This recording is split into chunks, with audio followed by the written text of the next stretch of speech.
మార్చి 8న జరుపుకునే అంతర్జాతీయ మహిళా దినోత్సవం 2025 లింగ సమానత్వాన్ని ముందుకు తీసుకెళ్లాల్సిన ఆవశ్యకతను నొక్కి చెబుతూ చర్యను వేగవంతం చేయండి అనే ప్రచారం స్వీకరించిందని తెలియజేశారు డి బ్రహ్మేశ్వరి. స్థానిక సెయింట్ తెరెసా మహిళా స్వయం ప్రతిపత్తి కళాశాల మరియు జిల్లా యోజనల సర్వీసుల శాఖ సంయుక్తంగా నిర్వహించిన అంతర్జాతీయ మహిళా దినోత్సవ వేడుకల్లో ముఖ్య వక్తగా కళాశాల సోషల్ సైన్సెస్ విశాంత విభాగాధిపతి డి బ్రహ్మేశ్వరి అంతర్జాతీయ మహిళా దినోత్సవ ప్రాధాన్యత మహిళలు మరియు బాలికలకు హక్కులు, సమానత్వం, సాధికారత మొదలైన విషయాలను ప్రస్తావించారు.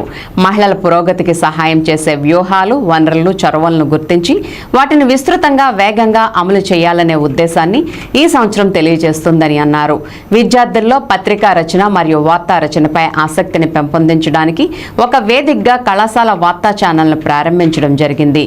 కళాశాల ప్రిన్సిపల్ డాక్టర్ సిస్టర్ మెర్సీ మాట్లాడుతూ అన్ని రంగాల్లో మహిళలను శక్తివంతం చేయడంలో సార్వజనిక బాధ్యతను గురించి గుర్తు చేశారు. విద్యార్థులు ప్రదర్శించిన ద్రౌపది సాగా నృత్య రూపకం మరియు ఇతర సాంస్కృతిక కార్యక్రమాలు అందరినీ అలరించాయి. కళాశాల women cell coordinator doctor A Padmavati, secretary Rani మరియు ఇతర సభ్యులు కార్యక్రమాన్ని నిర్వహించారు. కార్యక్రమ నిర్వాహకులను principal doctor sister Mercy, vice principal doctor sister Maria Christia, controller of examinations doctor sister Sushila మరియు ఇతర అధ్యాపకులు అభినందించారు.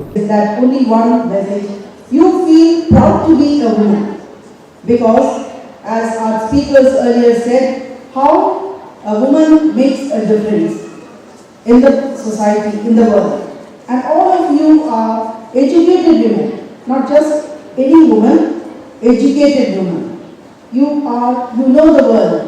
So you must be someone different from all the other women. You women, we have the power to be విభజన ఒక సమస్య ఉంటుంది. ఏంటంటే గాలిలాగా ధూళిలాగా చాలా దుమ్ము లేస్తుంది. ఎందుకంటే స్త్రీ పురుషులు ఇద్దరు కలిసి నాట్యం చేస్తున్నారు. అలా నాట్యం చేస్తుంటే దుమ్ము లేస్తుంది అని స్త్రీ పురుషులు ఇద్దరు కలిసి నాట్యం చేయడం అనేది ఈ రోజులు కూడా మనకి సినిమాల్లో చూస్తారు తప్ప ఇక్కడ విడిగదు. అంత స్థాయిలో ఉన్నారు. అంతేకాదు చరిత్రలో మనం చూస్తే చాలా అద్భుతమైన స్త్రీకి ఉన్నది ముఖ్యమైనది ఏంటో తెలుసా?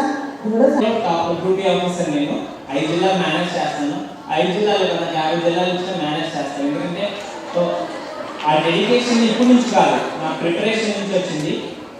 టుడే నేను వాళ్ళ నుంచున్నాను అంటే నా వెనకాల మా మదర్ సపోర్ట్, ఎస్పెషల్ కాలేజ్ మా మదర్ సపోర్ట్ బాగా ఎక్కువ. ఉమెన్ ఎంపవర్మెంట్ అంటే ఉమెన్ అంటే డెవలప్మెంట్ కాదు, ఉమెన్ వెనకాల మెన్ కూడా డెవలప్ చేసుకుంటూ ఉమెన్ రావడం అనేది నేను ఫీల్ అవుతాను. అలాంటి ఎఫర్ట్స్ మా మదర్ నేను నిజంగా థ్యాంక్ఫుల్గా ఉంటాను.